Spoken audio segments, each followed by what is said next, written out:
for my life is because I am innately a creative human, right? We all know like my backstory of like growing up in theater, loving the arts, being in a just an all around fashion junkie.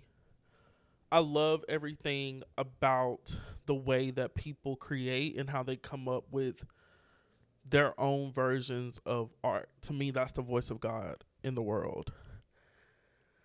But I have a career in corporate America, and that career requires me to navigate a lot of politics, a lot of microaggressions, a lot of unspoken rules, a lot of social and corporate nuances and cues that can, in the long term, be extremely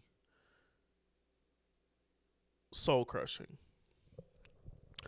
One of the things that I wanted to talk about today was how having a career in corporate America, but being a creative at the same time, and trying to balance the duality, of both of those things can sometimes be such a struggle. It can be extremely infuriating. It can be extremely frustrating. It can be difficult because you have to literally switch modes, right? Um, as a gay black man in the South, even though I live in Atlanta, which is one of the most gay friendly cities in, the country. But as a gay black man living in the South, working in these predominantly white spaces where oftentimes I'm not reflected, right? Or if I am, there's one or two here and there. Um, it can be difficult to navigate, and it can be very draining because not only do I have to think about how I show up as a black man, but I have to think about how I show up as a gay man. And I'm a gay man that is in touch with his feminine side. I'm very expressive, right? So, um, even though I'm not, highly flamboyant or, you know, loud or anything like that, and I know other gay men in corporate America that are. I don't think there's anything wrong with that, but I'm saying that's not my personality. And even though that's not my personality, I'm very expressive in the way that I dress. I'm very expressive in the way that I present myself. You know, I live in the South, and Atlanta is not really hip to fashion. So, Atlanta fashion is urban streetwear. So it's this one pocket of fashion, and because I am someone who really appreciates just the art and the structure and the framework of a good garment, I push the bounds for what it means for a man to show up in corporate America, right? So I'm wearing long coats and shawls and scarves that like flow, and 3-inch Chelsea boots, clacking through the heels. People are looking, and I think they're looking for a woman, and it's me coming clacking down. I have bags, and and I'm not I'm not shy when it comes to expressing myself. You know what I mean? High waisted trousers, and just really like pushing the envelope for what would consider to be pushing the envelope here. If I was walking down the streets of New York, I wouldn't be pushing any type of envelope. I would be in good company, but that requires me to move and have to navigate in a certain way. And I would be lying if I said that I didn't get certain looks. Um, and it's not just from one particular type of person.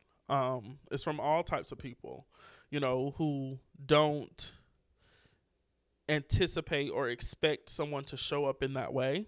I think sometimes it's a little bit of a shock to see, someone like me, a gay black man, to come into corporate America and kind of authentically and boldly be himself in the way that he expresses himself and in the way that he dresses. Um, and I really think it's particularly difficult to to to navigate those spaces and feel like and know that you're the only one. You know, I think a lot of times, especially today, we've like began to think about singularity and spotlight as something that is um, a bragging right. And I don't think singularity, I don't think having the spotlight, I don't think being the only one is anything to brag about. I don't think it's anything that should be tongue in cheek. I don't think it's anything that's appealing. I think that when you have community and you have people, multiple people who reflect certain traits, ideologies, styles in their own authentic way, I think it presents better a better way of working. That's just my opinion, right? And I think that's what corporate America needs more of. But I can see why that individuality and that authenticity and that need to be singular um is kind of cut out, right? Because ironically enough, everyone becomes part of this status quo. Um and part of this community, ironically, that is not favorable to anybody outside of it. And so it's about really thinking about how can we be inclusive outside of the status quo that we've already built. And I think that's the biggest struggle in corporate America right now. And I think it's been the biggest struggle for years. I think it's the biggest struggle in any type of environment or community where there's a dominant player and there's a dominant personality type or dominant aesthetic, and then you have someone who comes outside of that and brings something different, and that person then begins to wear the responsibility of being just that, right? And we never look for more of that. We just expect that person to be all of that. And I find myself constantly playing that game of I'm the only one that is this. And if I decide to be anything else, I don't know that my value and my worth will remain. And I know that in corporate America, that is the silent voice in the back of everyone's head. How can I prove my worth? How can I prove my value? How can I lean in? How can I show that I really want to be here? Because just because I interview for the job, just because I come to my job and I do what I'm supposed to do every day, that doesn't seem to be enough. So now I have to go the extra mile to prove it. And even going the extra mile doesn't prove that I will get the thing that I want, whether that's a promotion, whether that's more money, whether that's a new role. It doesn't guarantee that, right? It just proves that I've done it. And sometimes you get bottlenecked in doing it that they never want you to stop doing it. So they never move you out of the place of doing it because you're the only one that can do it. And so for a creative who lives in the flow of freedom, who lives in the beat and the heartbeat of the universe and life, energetically, rhythmically. Is that a word? Rhythmically? Or with the rhythm of the universe, that can be suffocating. You know, a lot of times you feel like, or I feel, let me own my own experience. A lot of times I feel like I have to tap dance. And I feel like there's no space or room for a bad day. Right? Because I mean, let's face it. The room for error when it comes to Black people in general is a much smaller room. I'm talking about a New York City studio apartment. It ain't nothing but a closet. That's your room for error. You can't step out of the line, and you can't really have a bad day. And I've seen other parties have bad days, say terrible, nasty things, and be given the excuse of just that, a bad day. And I've done things where it wasn't nearly or remotely as disrespectful or dismissive or out of line as those other parties. And I've been reprimanded, scolded, you know, um, expected to show up just better. And sometimes my better is just not there. Sometimes my best is just coming in, showing up, sitting in a meeting, listening, being attentive, and not really having any commentary. Sometimes my best is walking in the office and sitting in a focus room with the door closed and not really wanting to engage, because there's real life outside of these corporate walls. And so I think, and I haven't even tapped into being Gen Z, right? Because, hello, all my Gen Z peeps. I know you're here. But, when you add on being Gen Z, we just ain't dealing with the bullshit. It's just, you're just not going to disrespect me. You're not going to be condescending to me. You're not going to overwork me for a little result.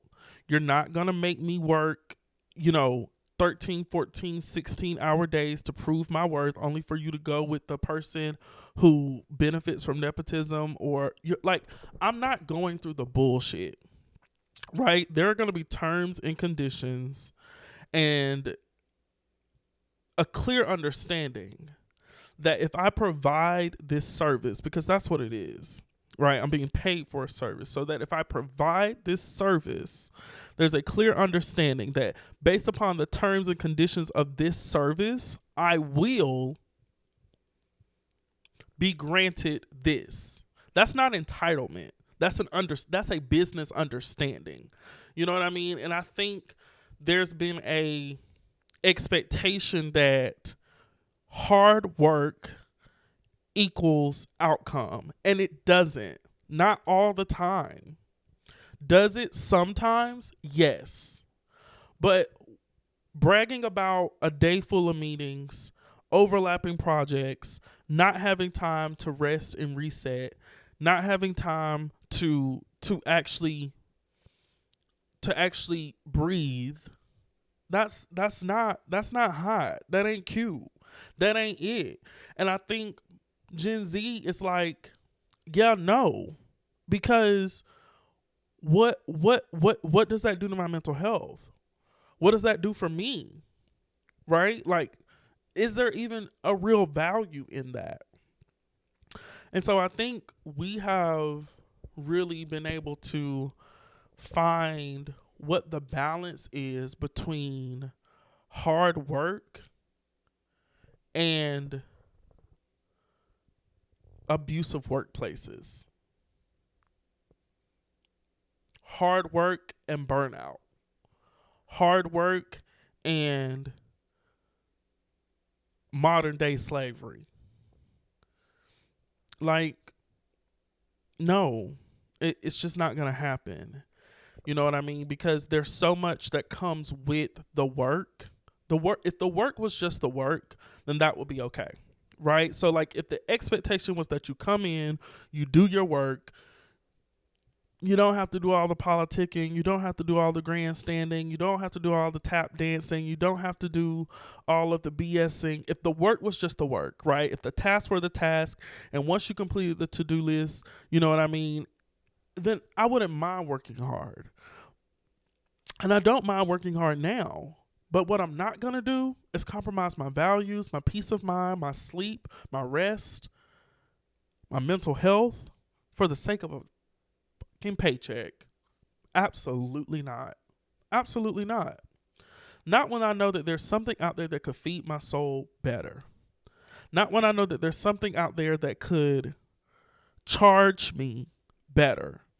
And if it feeds my soul and if it charges my battery a little bit better than this shit, then I'll be willing maybe to work 12 or 14 or 16-hour days. Then I'll be willing to maybe miss out on sleep. But when the terms and conditions only benefit the other party and they don't benefit me, I'm not interested in playing the fucking game. It's just that simple. It's just that simple. Can I play the game? Do I play the game? Am I good at the game? Absolutely. Am I interested in playing it? No. No.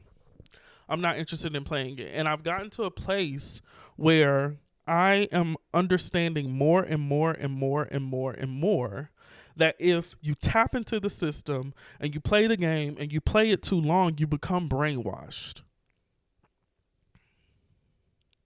And I think that's why Gen Z doesn't stay at a job longer than 1.1 years. I think that's the statistic. I don't know. I guess that's 13 months, but we don't stay at a job longer than 13 months. The average Gen Z stays at a job maybe 13 months.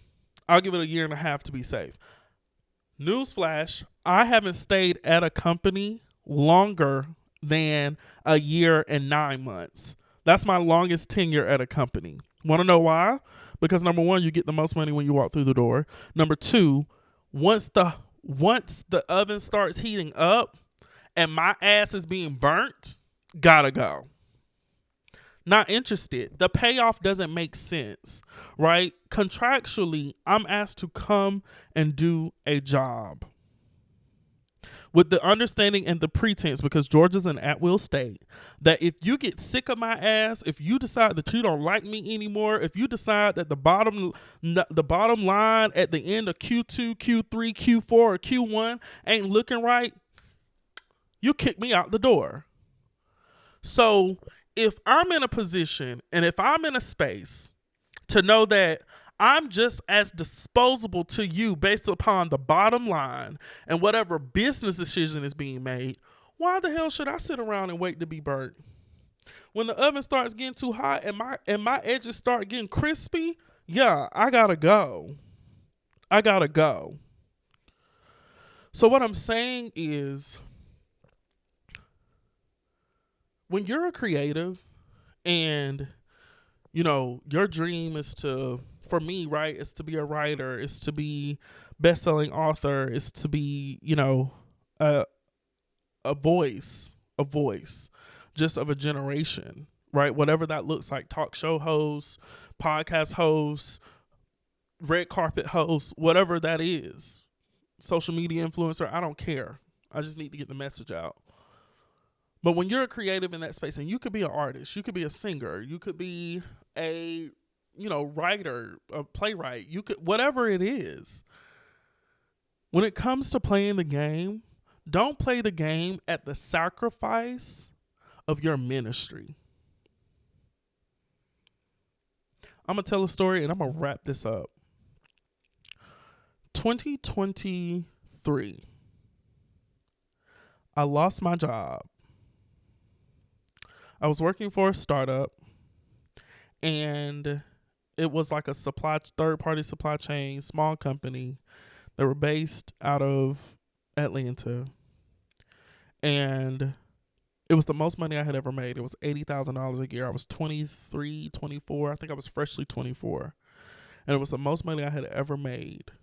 I was making $80,000 a year with a 10% bonus target, which means that if we perform to capacity, that I would get 10% of my annual salary. So if we perform to capacity, I would be guaranteed an additional $8,000 bonus, not including anything that came extra if we overperformed our target, because you can overperform. You can go over the target. So, you know, I'm set at looking at an easy $90,000 to $95,000 a year. That money was the most money I had ever made in my life, but it was also the most money that anybody in my family had made. My dad worked his whole life to get to that. He didn't touch that until maybe his like late 40s. So I am like flabbergasted. And I remember I was one person overseeing all of intern, university partnerships, all of that recruiting. And for those who don't know, most companies don't have an understanding of what a proper internship program should look like, right? Because we recognize, some of us, those of us that do the work, that it's illegal to just like have people running to get your coffee and like doing mindless errands. Like that's abuse of power. So in the modern day world, those of us who work in what we call university relations or early talent see the value in having a structured legal internship program. So I was charged with starting this company's very first internship program, right? And that's an extremely big job, because to have a successful internship program, you have to build relationships with universities. We were a nationwide company. So it wasn't just like, even though we were based in Atlanta, it wasn't just like we only had internship roles in Atlanta. We had them all over the country. So there was that. Number two,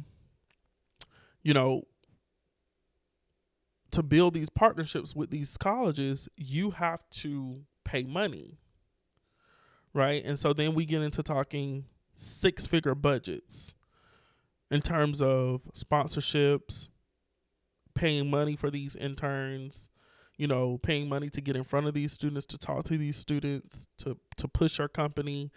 And then you get into the competitive markets, right? Especially if you go to like the bigger schools, like we're talking SEC, highly selective schools. We're talking Google's there, Tesla's there, Microsoft's there. I mean, all of these other big companies are there looking for the same talent you're looking for.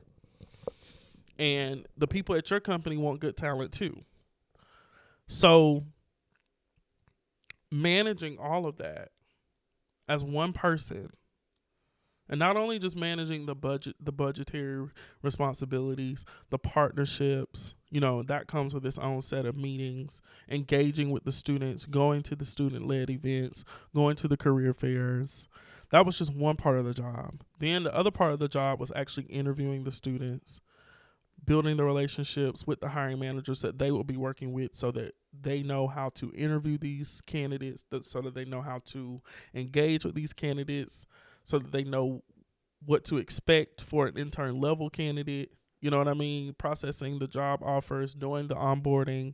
And then thirdly, doing the branding and marketing, because when you go on these campuses, the one way to catch these students' attention, right, is to be able to give them good merch, whether that's a hat or a t-shirt or a cup or a koozie or a pin, something to make them want to stop. So banners, tablecloths, giveaways, swag. Like, it was a lot, and I was one person doing all of it. And I was responsible for hiring over 80 interns as one person. That's a lot. That's a lot to manage for those of us who work in recruiting. I gave the blood out of my veins to that job. My anxiety was so high that I literally would wake up with my heart beating fast. Every time I got an email, my hands started to sweat, because it was so much to juggle and balance that I was busting out of the seams. I couldn't do it. Long story short, I ended up getting laid off. And I remember I was devastated. I was sick. I was bent all out of sorts. But I remember the one thing God told me at the end of it all, as I was going through it, as I was navigating, being unemployed, getting my unemployment checks, spending 8 hours a day online applying to jobs, the one thing God told me is that I gifted a spirit of ministry in you. And if you allow a paycheck or a place of work to distract you or take you away from the ministry that I placed in you, I'm going to take it away from you every time. I'm going to take it away from you every time. Don't allow anything to rip away the gift that God has placed in you. Because I was very clear after that conversation with God that this job, this 9 to 5, this corporate life, this corporate cutie, this corporate bad, all of that is to fund the dream and the ministry that I placed in you. It's not an end game for you. So I don't know who's listening to this. I don't know who needs to be reminded of this, but this is not the end game for you. This is the key that unlocks the door to your ministry, to your art, to your work, to your dreams. Don't ever be confused about that. Ever.